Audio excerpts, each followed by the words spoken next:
IRB personal singi mama mapa OIBASINGNA ERANG KANBA MAPHAMDA posting TAHANDANABA WANOMBA TOUBIGANU HAINA Chief Minister na appeal TOURAKLI Pangaida nauna sariba police training center bu yengsinba chatpada paumi singa unaraduna manipur gi law and order gi fibam phagathanaba nauna thabak pugodoriba personal singi damak matik chaba training phanghannaba lengak na honagani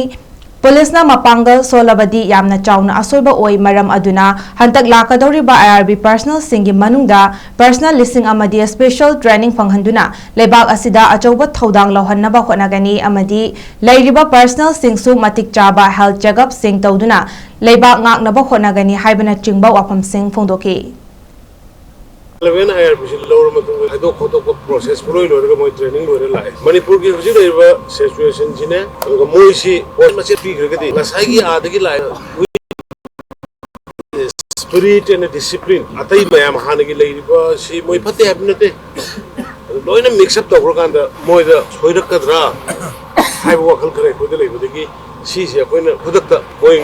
lai ban nang sem ko rak masida koina hoji plan tawri si laiba 1946 to gimanunga 1000 mukti special commandos ha mari gumba magi training pangana sida pidha laga madugi special team moina any eventuality the mit to goyana namgi 1000 gumba makhanto ga thamani aduga atai police station sing deu juji leiriba eno sing se koigi personnel sing si moiso mo koi mo hanna moisi thamani gi refresher course gumba ma tahonno mathok dai ni masal lumba medical checkup to ga masagi laina leba khotko ke do na ba adum mayam ma police check do adra kana police backbone of the society ni backbone of the state ni government ki the police no demoralize or matam the law ina koi different to aduna policing ki moral is push up to ko ya da ba aduna police station sing da ki sam sani lokalaga yang kai mo lokalaga ko how to face the crowd mob manipur mob justice am kanna sakana re aduna mob control to buji han isam na ko uniform am se laga isam na sai am pa ga li